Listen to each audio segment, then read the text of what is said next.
Aujourd'hui, je me suis installé à Berlin, désormais capitale de la première puissance économique européenne. Je vais vous parler de ce qu'est devenue la ville, je vais vous parler de son avenir. Mais aujourd'hui, nous allons évoquer le passé, parce que Berlin, c'est un récit historique à ciel ouvert, montrant souvent au fil des rues un passé politiquement et humainement douloureux. Alors comment fait-on en termes d'urbanisme et de mémoire collective pour gérer un tel passé?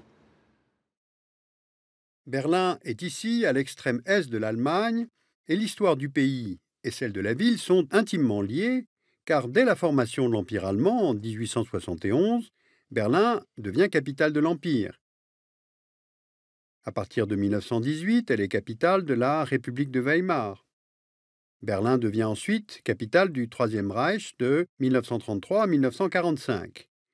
Puis le pays est divisé en deux, entre 1949 et 1990, et Berlin aussi. Regardons la ville du temps de la division.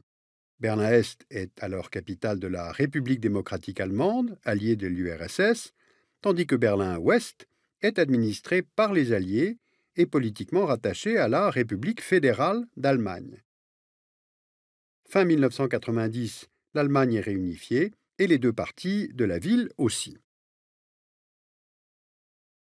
Alors allons voir le Berlin d'aujourd'hui. Ces diverses périodes de l'histoire ont laissé leur empreinte sur l'urbanisme et les monuments de la ville. Certains bâtiments construits du temps du nazisme et du communisme existent toujours, parmi lesquels le stade olympique, construit pour les Jeux olympiques de 1936, organisé par l'Allemagne nazie, et le mur de Berlin, qui a divisé la ville de 1961 à 1989.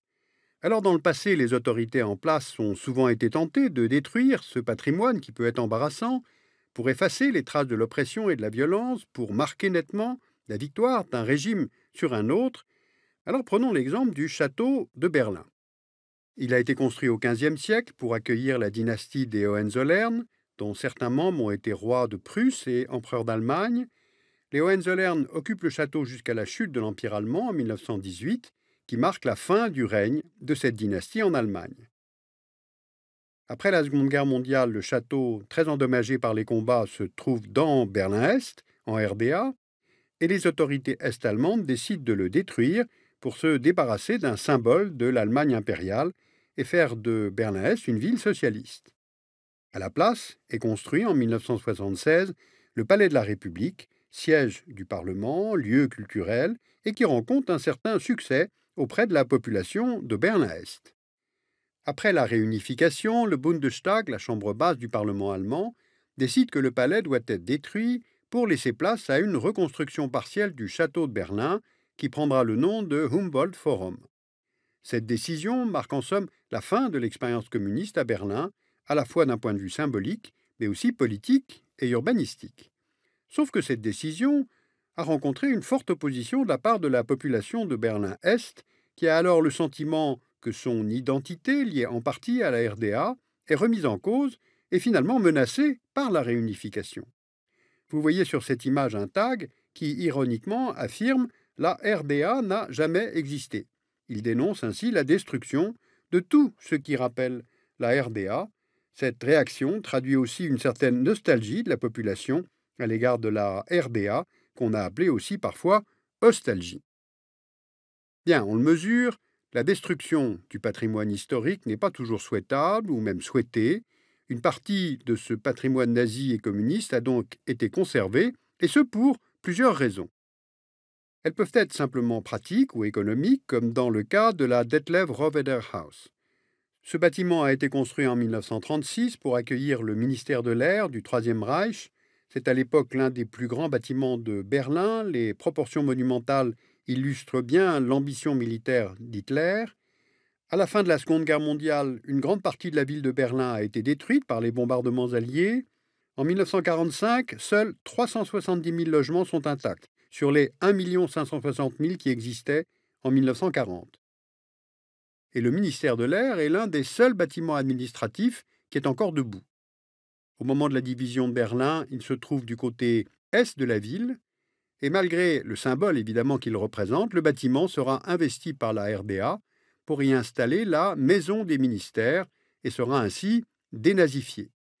ce qui va permettre au gouvernement allemand, après la réunification, d'y installer son ministère des Finances sans soulever de contestation. Il y a peut-être aussi d'autres facteurs de conservation. L'héritage du nazisme et du communisme a aussi parfois été préservé pour des raisons historiques et peut-être même morales, pour accompagner un travail de mémoire.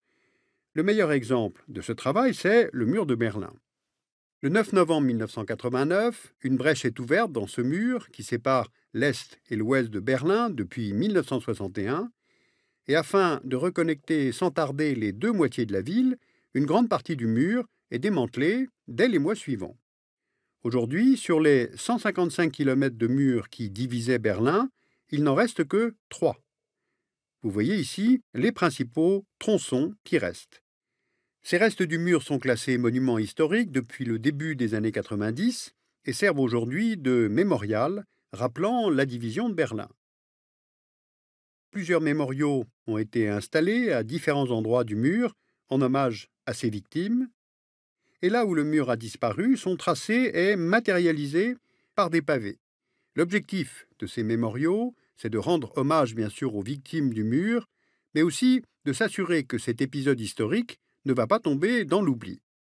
Et pourtant, ce qui reste du mur continue, aujourd'hui, de disparaître peu à peu.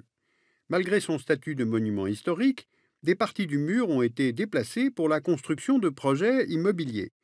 Par exemple, en 2009, un tronçon du mur d'une longueur de 40 mètres a été ouvert pour que les visiteurs d'une nouvelle salle omnisport puissent avoir une vue sur la Spree, le fleuve qui traverse Berlin, et ce malgré les protestations des Berlinois.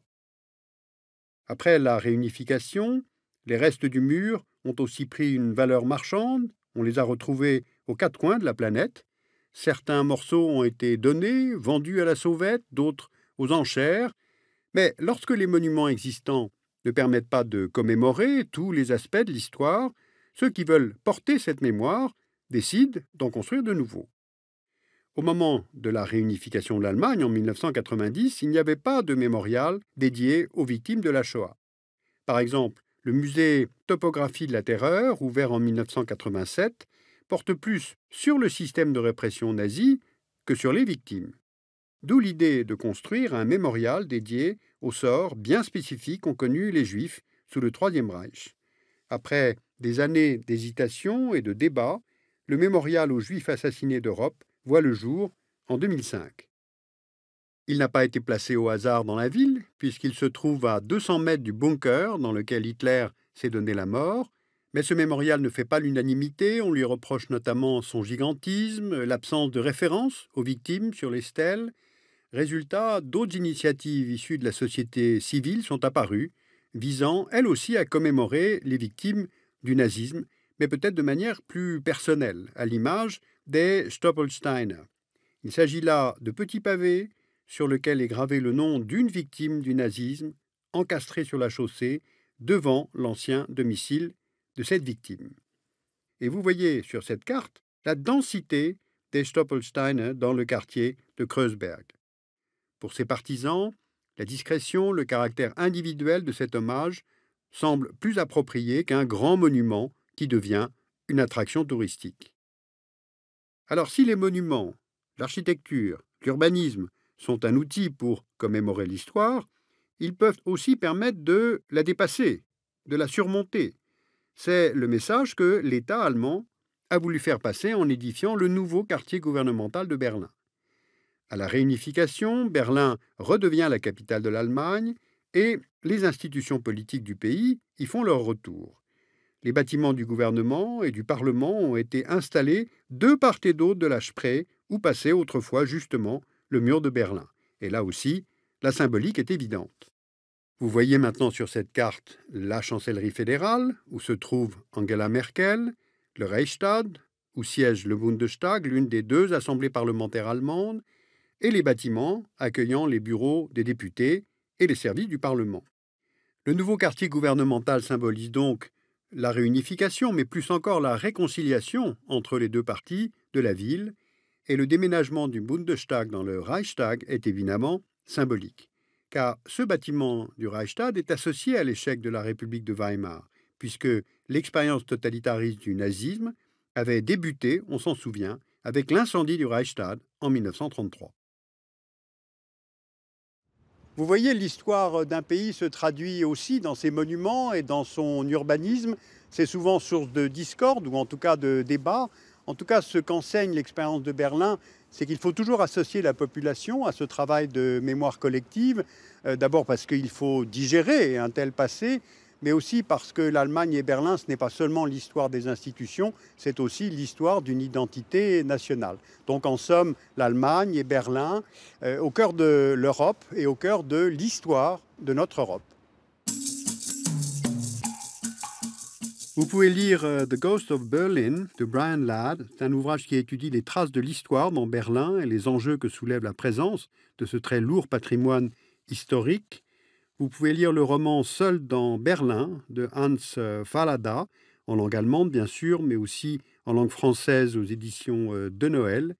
Et puis Berlin, l'effacement des traces est un ouvrage collectif aux éditions Fage qui étudie les traces de l'ancienne RDA dans Berlin et aussi le travail de destruction du patrimoine communiste dans la ville.